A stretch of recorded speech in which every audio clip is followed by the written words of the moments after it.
It's TheFrXion here, or Tiger Tank 12, however you want to call me. I don't really care. And today I have a what to expect video for you guys once again, and we're continuing our series with the Is4, another tier 10 heavy tank that I have unlocked just a few months ago, and I've recently bought, and I had quite a blast with this tank. I can say that beforehand already. But yeah, let's get right into that. So, how do you unlock the Is4? I'm sorry, I'm a little bit sick though, so um, I'm trying to preserve my voice right now. So, the Is4 used to be a tier 9 heavy tank. It used to be the tank that was coming before the Is7. The Is7, as you guys know, I've already made a video about that. It was my first tier 10 tank that I've reviewed, and the Is7 is pretty much one of the first tier 10 tanks in the game, or was one of the first. So yeah, you get to the Is4 by going down the KV line instead of the IS line. So that means you're gonna be going down the KV1, the T150, the KV3, the KV4, the ST1, and in the end the Is4. That's how you reach this piece. So I could pretty much give you a very quick heads up for this line. They're very heavily armored, and their guns usually are very, very powerful and quite good actually. Especially if you reach the KV4, you see the difference. This thing has 107mm Cis 24, which is a tier 9 gun, and very good penetration, average rate of fire. I think it's better than the Is3, and the armor in this thing is just ridiculous. The KV4, so pretty much a very nice tank all around. It's just a little slower than the Is3. If you compare it directly to the Is3 has the BL9 as well, tier 9 gun. The rate of fire is lower than on the KV4, and the pen is lower as well. So, if you're looking for a tank line that gives you armor, a great gun, and, well, decent to a little bit underwhelming mobility, I think the Is4 line will definitely, or the KV line will definitely not disappoint you, because the armor on these vehicles is superior to the armor on the IS tanks. Especially you'll notice that once you reach the ST1 has a lot better armor than the T10, but it's less mobile. But it has a very similar gun. I think the difference is that the gun here on the T10 just has a better aim time. I'm not sure, maybe it's the same. I owned both of them. Yeah, it has a better aim time of 0.2 seconds. But other than that, the ST1 is pretty much one of the tanks that kind of is a perfect resemblance to the Is4, and it's the perfect predecessor, because what you get from the ST1, you'll get from the Is4, just a little bit better with a little bit more HP. The ST1, in my opinion, is you guys, if you check my channel, there's some gameplay to the ST1. It's one of those tanks that doesn't get around very good. It's slow, it's sluggish, but it has an amazing gun. It has amazing armor, really amazing armor. It's better than the E75. It doesn't have a lot of weak spots, and the turret is just godlike. This turret, almost nothing pens it. The only problem is, if you get flanked, this tank does have some issues. But since the armor is so good on the front and on the side, it's okay. You'll still be bouncing quite a few shots. The Is4, on the other hand, we'll take a look into this tank afterwards, into the armor of this vehicle on World of Tanks Tank Inspector. This thing is just pretty much an upgrade from the ST1, because the armor is still just as great. The weak spots are generally the same, they have not really changed, and it just continues pretty much the legacy of the ST1. So, what is the difference though? Yeah, well, the Is4 has more HP. It is a tier 10 tank. On that side, it does have quite a lot of HP with 2,500. That's just 200 HP short of the E100 over here, which has 2,700. And if you compare them, since I'm going to be comparing this vehicle to the IS4, no, to the IS7, to the E100, you can see that the height difference is very noticeable. Um, you also notice that in game, this vehicle has a very low profile, just as any other Soviet heavy tanks, like most of the Soviet heavy tanks.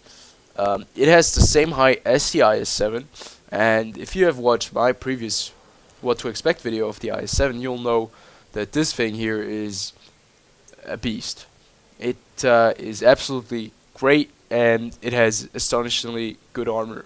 Even though the statistics over here with 150 millimeters up front don't really underline that, but since the angle that this armor is represented over here, it really does deliver like an amazing, yeah, experience.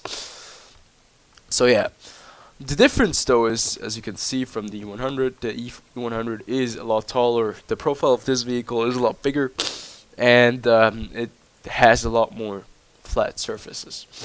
So that's pretty much it with the difference right there.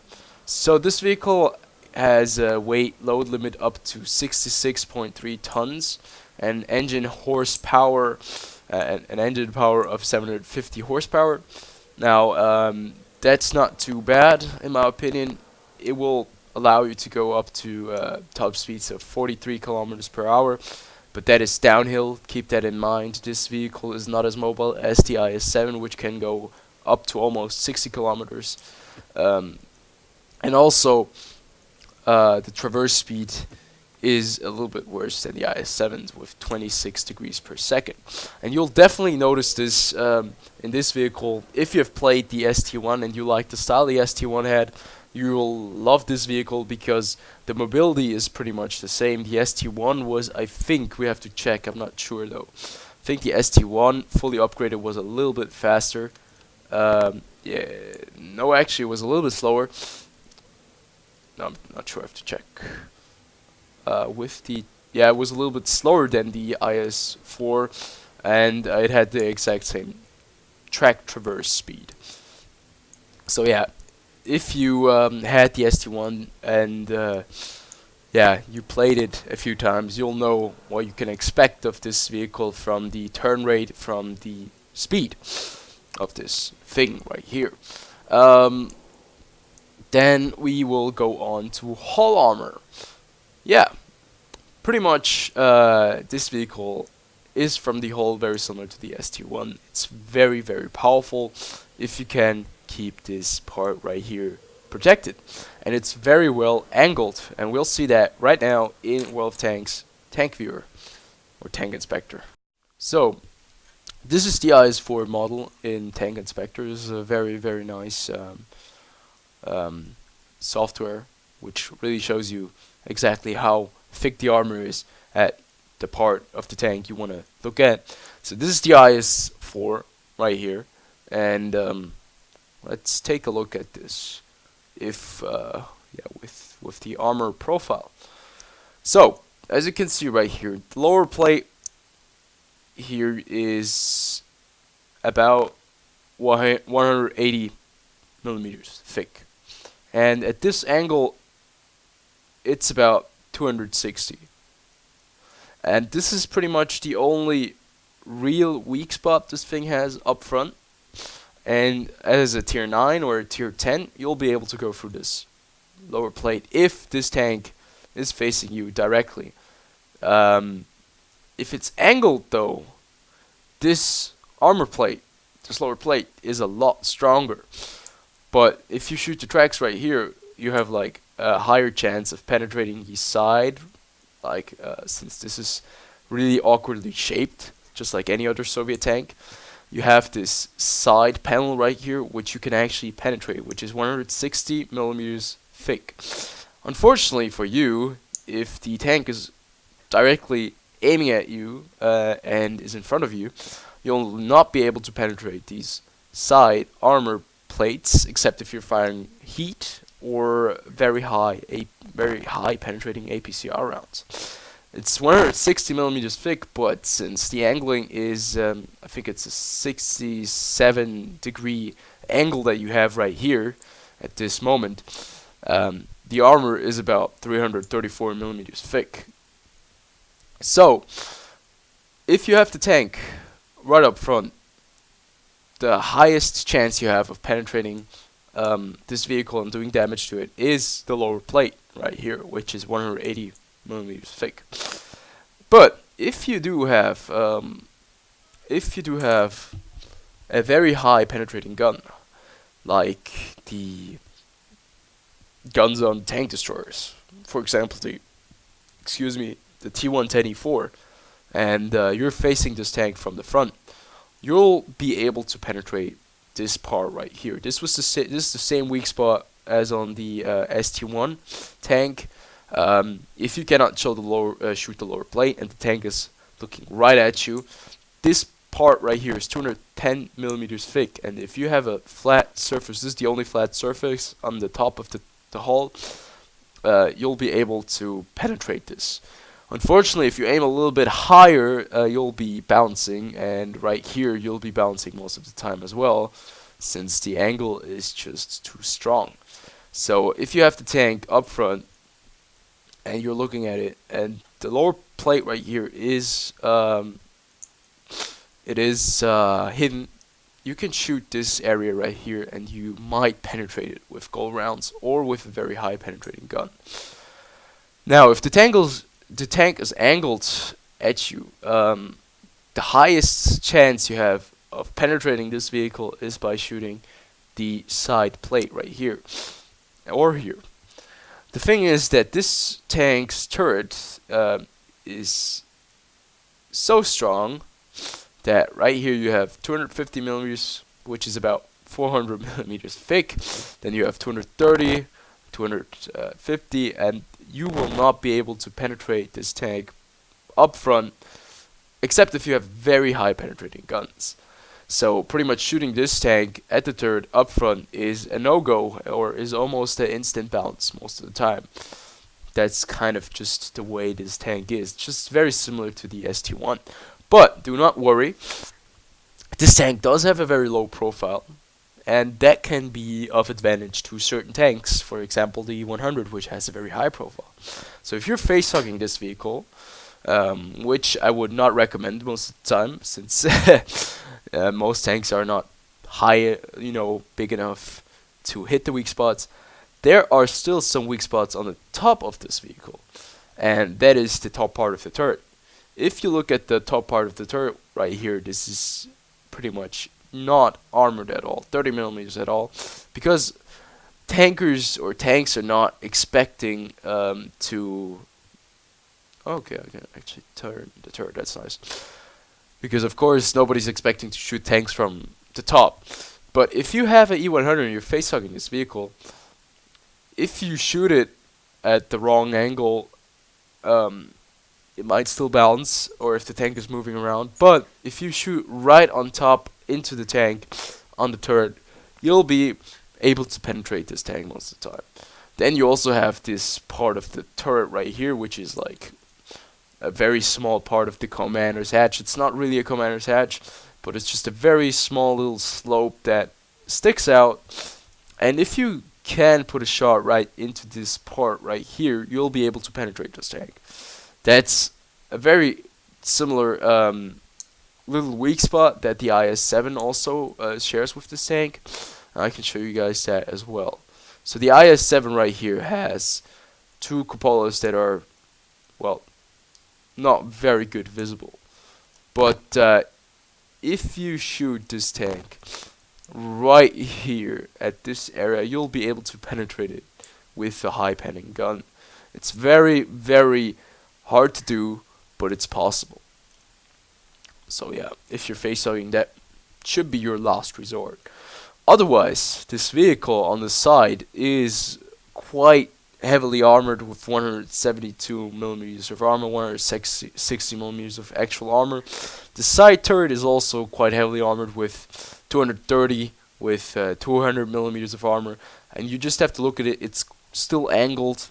So if the tanker just turns his turret a little bit, you will not be able to penetrate it, because I mean, if he turns it a little bit and you shoot at that exact time, he's gonna have a little bit of better armor and better angle for him, and you will not penetrate him maybe. That only leaves us with the behind of this vehicle.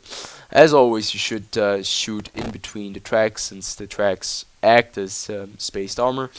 But you can see that this vehicle has a very strong side and frontal armor base. Yeah, it's a heavy tank and it's based on armor, and this is exactly what they were trying to achieve, and they actually did. So right here you have the backside of the turret, which is the least armored part of the turret, with 170 millimeters, which is still quite thick. So if you have the side of this vehicle, do not shoot the turret, or the if you have the rear of the tank, do not shoot the rear turret part. Shoot the rear or the side part of the tank, because right here, well, you have 120 millimeters thick armor. And what happens to me right often is that I shoot the tank right here and I bounce because of this little sloped armor plate right here. This happens quite a few times, because if you're aiming at this tank and you kind of shoot and don't really aim very patiently, you sometimes bounce off the rear of this tank, and that's quite annoying. But other than that, if you shoot at the flat surfaces right here, 120 millimeters or 100 millimeters of armor, you'll be able to penetrate this vehicle. So yeah, let's move on to the gun. So, well, the armor is obviously one of the strong points of this vehicle. What about the gun? Well, the gun you're gonna get at the beginning, before, if you have not unlocked the top gun on the ST1, which is also the top gun on the Is4, well, you're gonna have a hard time. I don't see why you don't have unlocked this gun, because you need to unlock this gun before you can unlock the Is4.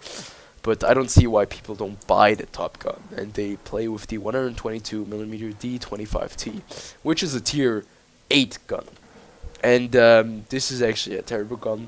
At tier 10, it does not suffice, and this is the only gun you should be using on this vehicle. So yeah, the rate of fire, it's a 122mm caliber gun. The rate of fire is 5 rounds per minute, which is more than on the ST1, which only had about, if we check real fast, well, actually I had 5 rounds per minute. I had it in my mind. Excuse me, wrong assumption. The penetration is obviously the same. The average damage is 440 HP, which you can get up to, I don't know, 500 something rolls. Soviet heavy tanks tend to go above 500 most of the time. But you can also dip below 400, which is quite dissatisfying with this gun, since it's a 122mm gun and the rate of fire is quite low. Dispersion at 100 meters is, well, it's pretty much standard in my opinion, with 0.38 on the Soviet tanks. If you look at the IS-7, the IS-7 has a little bit less accuracy, so it actually is a little bit better than the IS-7. Yeah, I really should drink my tea. I'm a little bit sick still, so excuse me if my voice is not as soothing as it usually is. So, the aim time is 2.9 seconds, which is actually an increase over the ST1, which had a aim time of, if we check the gun, this vehicle had an aim time of 3.4 seconds and a low rate of fire as well. I was right, actually, 4.51 rounds per minute. This is actually a 0.5 round per minute increase on the Is4, and a reduction of 0.5 seconds for aim time, which is actually very important in tier 10. which allows you to get those snapshots in. So, yeah, my actual reload time is 10.17 seconds, which is very. I think it's good. It's manageable.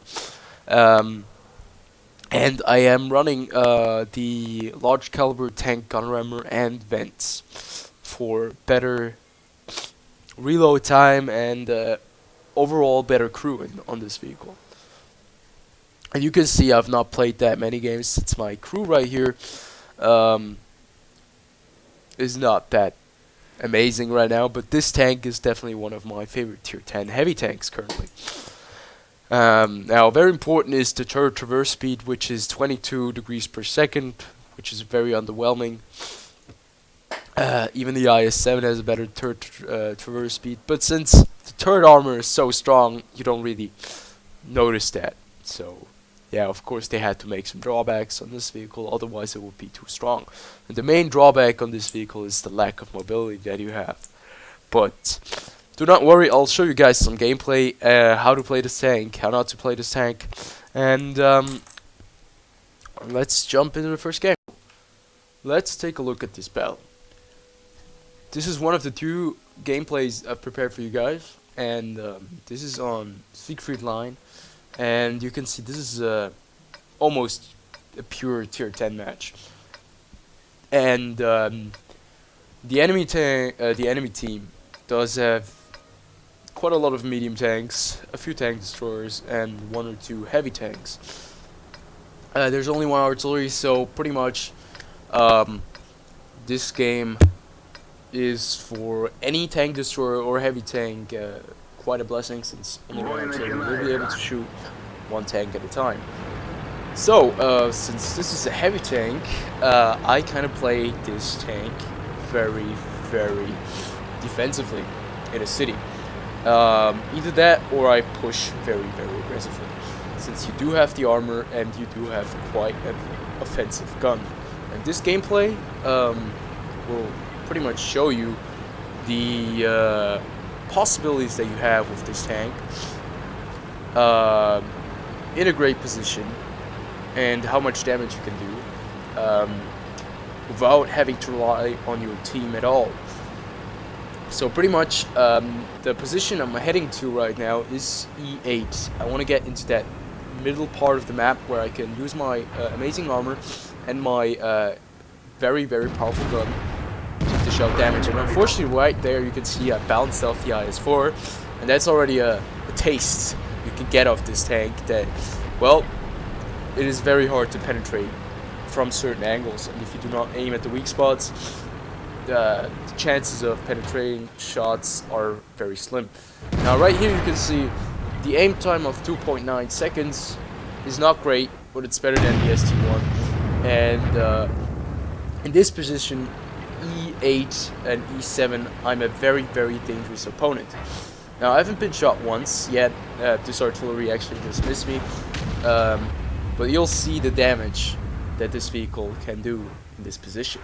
So you can see there's a Centurion Centurion A10, and this E5 actually just bounced off my side turret, I think. And while this E5 is unable to penetrate me, on the side, the Centurion is trying to put a nice shot into me. Unfortunately for him, I bounce, but unfortunately for him as well, my shot goes right through him. Now I've hit 2 shots and done about 859 damage in this position, and this is one of the things that, well, this position is a very, very, very powerful one, as already explained. The E5 is struggling to put any damaging shots into me, while I can shoot his side armor, which is very weak. Unfortunately for him, I do not have any very big weak spots on my vehicle, and he tries to resort to high explosive anti-tank rounds, which are also known as premium rounds. And unfortunately for him, I bounced that as well. The only problem right now is that I cannot reload fast enough to put out all these shots, and I don't have the DPM to, you know, to clean up all the mess right here.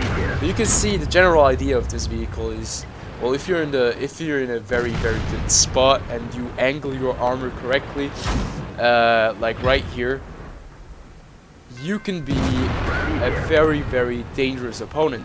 As you can see right here, we've already bounced 2,380 damage, and they have not been able to penetrate my side armor right here, or actually, right as I say it, a heat round penetrates my side armor, and that is something you're going to see in this vehicle quite often, since people will resort to premium ammunition to shoot you. But there's a high possibility or a high chance that they will bounce. And unfortunately, right there, I do not get the shot right into the tortoise, and he still bounces off me. So we have right now dealt about 3,000 damage, and unfortunately our team is at the current moment, if you have looked at the minimap and the scoreboard, has been slowly being decimated. But we're still holding our position right here, and we have held up at least 6 tanks. And unfortunately there, the tortoise uses APCR ammunition, and he is able to penetrate us since, well, it's premium ammo, and we cannot stop these rounds. But I hope you guys get the general concept of this vehicle, that if you have a situation, I don't know where that round went, I think it was a ghost shell, I have no idea. But if you have a very good position and you angle your armor just a little bit, and you know, use your momentum for yourself. Use if you predict the pace of the bell, you're able to do a lot of damage. Right there, you can see even the E5 right now bounces off our front armor. He isn't even able to penetrate us from the front, and if we had like better support, we would have probably won this game very easily, because at that position we did almost 5k damage, and they were only able to penetrate us with either premium rounds or with shooting our rear armor or side armor right there. And you can see even a heat round right there bounced, and we had some premium ammunition that bounced off our tank as well. And that is one of the things. This vehicle is so heavily armored that it is very hard to penetrate, even at ridiculous angles and with very high penetrating guns. So that means if you have a very good position like this spot right here, which I would definitely recommend to heavy tanks or certain medium tanks, you can dominate a very big part of the map, since we were holding up the E100, the E5, the Tortoise, the AMX-10, no, not the AMX-10, I'm sorry, the Centurion Action 10, and some other stuff like the Waffenträger over here. And if you have a better team, you can just see that your single-handed performance can be already very decisive. We held this corner right here, this middle part. Unfortunately for us, the team kind of fell apart very fast, but we still managed, just by sheer power with the armor, with the gun, to deal 5,000 damage and to bounce 4,300 worth of damage, HP worth of damage.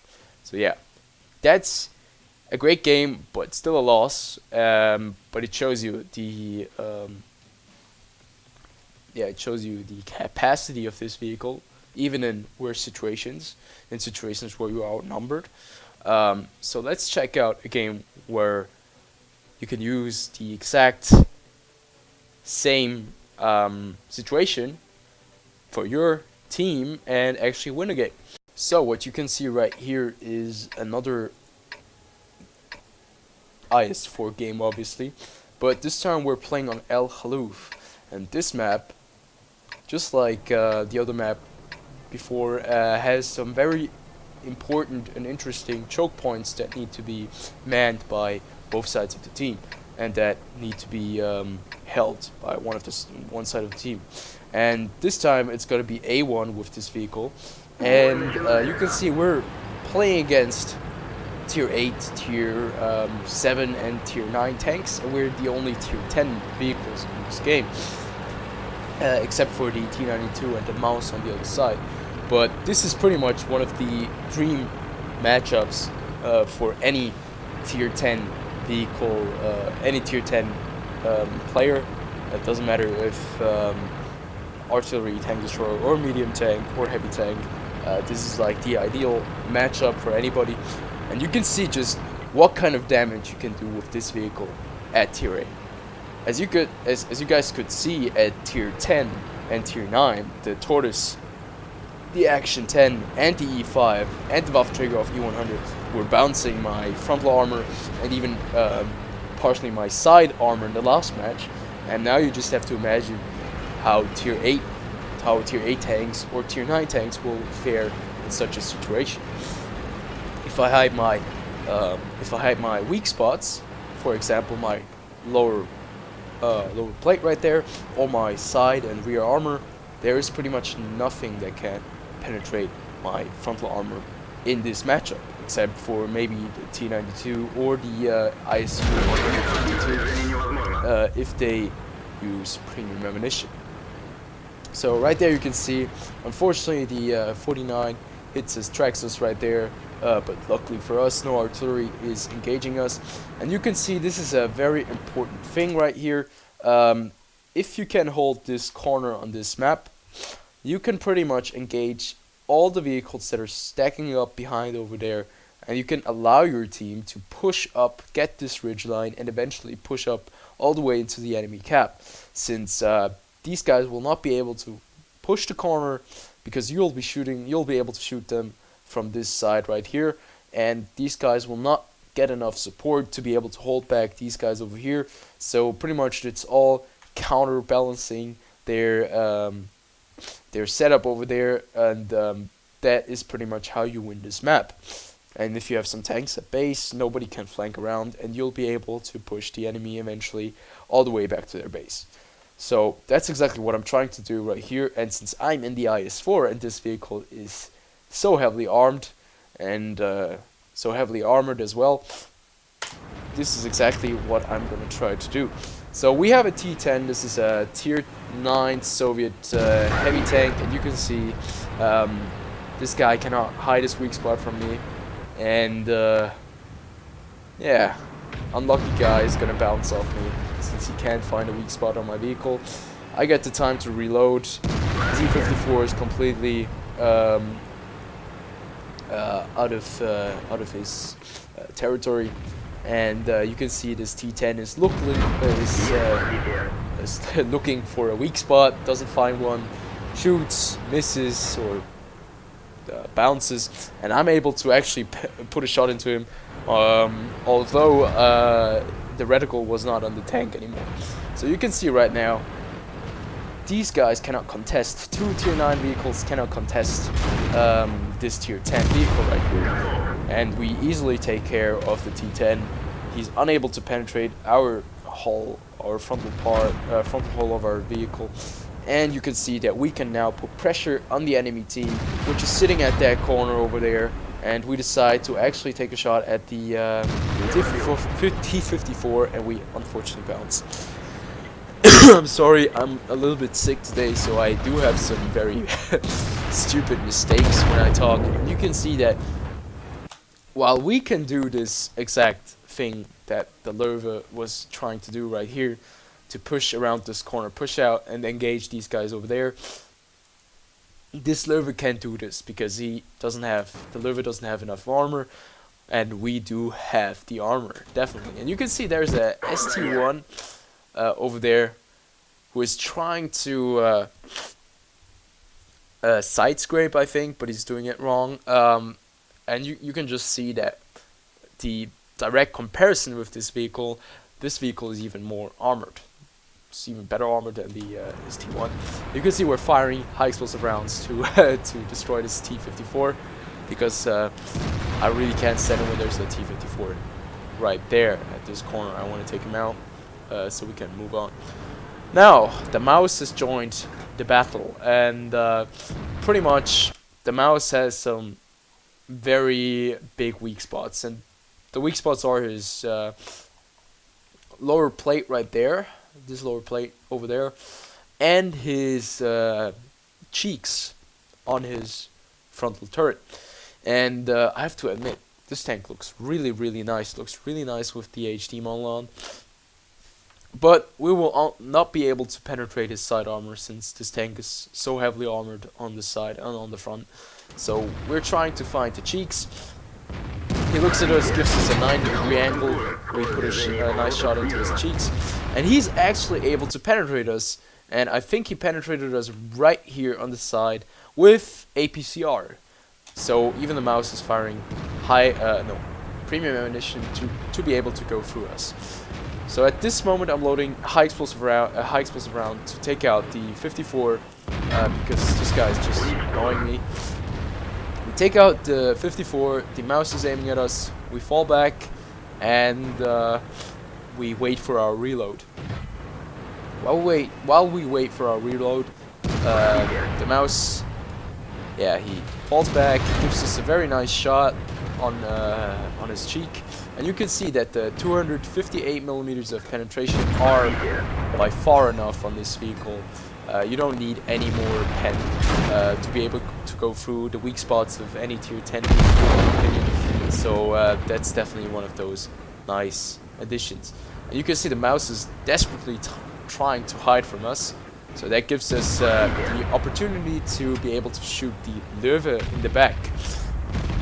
And pretty much that's the exact way you want to play this tank. You want to dictate the pace of the combat, and you just want to really put these guys under pressure so that they make mistakes like the mouse did right there, or that they push you and that you don't really need to push out to present your weak spots. And you can see right here, these guys just fell apart one by one, and as soon as I peek and drive around the corner, I give them my weak spot right there, and they're able to penetrate me by just shooting my lower plate right there. The ST1 unfortunately does not penetrate me, unfortunately for him of course. I was able to penetrate the ST1, and you can see the weak spot is pretty much identical to both the Soviet tanks, Is4 and ST1. And thus you can see we just won this game by holding that corner over there, by keeping the enemies over here occupied, by not letting them push over the ridge line over here and shoot these guys, while they actually flanked and won the battle on this little ridge and were able to flank them pretty much.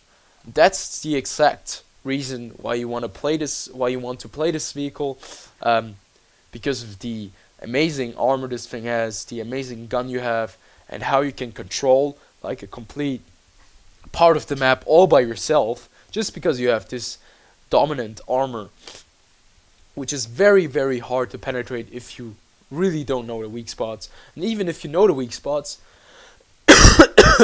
sorry, kind of losing my voice. If you know the weak spots, it's very hard to penetrate if the player knows how to hide his weak spots, as I did right there.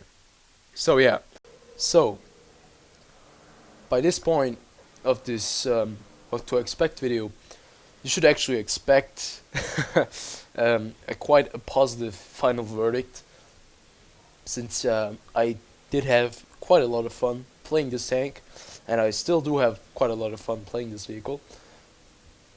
If you guys want to check out my service record on this vehicle, I do not have a lot of games played in it.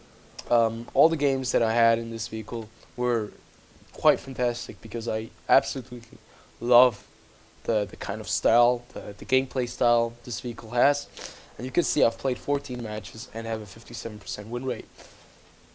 Now, my average damage on this vehicle is 3000 damage, which for my tier 10 vehicles is actually quite high on my personal level. And that is definitely one of the reasons why I enjoy this tank so much.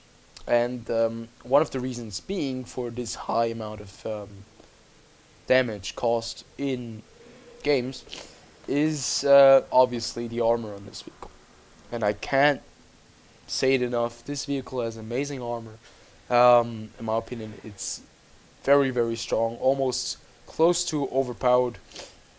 But since it cannot load more than exactly 30 rounds, I think it's still balanced. It still has weak spots if you shoot the lower plate. If you have gold ammo, you can counter this tank. If you get around this vehicle, since it doesn't have the best turret and track traverse speed, you can still engage this vehicle. But if this tank, if a very experienced player gets his hand on this tank, gets to a very, very good spot, like I did in the last 2 matches, then you're gonna have a very hard time beating this tank out of that position. So that's definitely one of the strong points of this vehicle. Its armor is just amazing. The gun is very, very good. The mobility is quite okay for this amount of armor. And overall, it's very low profile. So artillery will still get it though because of its length. It's a big tank. I mean, if you compare it to the IS-7, it's about the same length. But other than that, I have a lot of fun. This game, this tank is perfect for the standard heavy tank player, a guy who relies on armor, who wants a very punchy gun, which is able to penetrate other tanks, and who can sacrifice mobility for better armament and better armor. So yeah, that would be my review pretty much on this vehicle. If I compare it to the E100 real fast, I love my E100 to death. This thing is also one of the tanks. If you hide certain weak spots, you're gonna be able to hold certain positions for a very long time. But the difference this tank has with the IS4 is that if this vehicle goes hull down at a certain spot, its armor is still at a almost 90-degree angle. So that means it's almost a flat surface. If you can get a premium round, or let's say if you're a tank destroyer like the E4 over here, the E3 or the E4, and you have about 295 millimeters of penetration with AP rounds, you're going to be able to penetrate those cheeks of this vehicle quite easily. So that pretty much, that the complete effort you put into this vehicle with holding the ground with this little ridgeline that covers just enough of your lower plate kind of just disappears, this bonus that you had of armor protection. So that's the big advantage of the IS4 and the IS7 actually, since they do not have any big compulsive weak spots that stick out above the lower plate right here, the lower glaciers. So yeah, that's definitely one of the pros of this vehicle, and also the gun is it's definitely very punchy. It's not the best gun in the tier 10 tier 10 heavy tank sphere, but still it's very good. You cannot compare it to the 15 centimeter cannon of the E100, which only has 235 millimeters of pen. So you don't need to rely on premium ammo as much as you need to rely on the top gun on the E100. So yeah, that is pretty much my what to expect video of the IS4. I hope you guys enjoyed. If you did, yeah, comment, like, subscribe, and tell me what do you guys think of the IS4, and if I was kind of wrong, if this tank is not absolute beast, but really, really rubbish. Yeah, tell me in the comments below and I'll answer.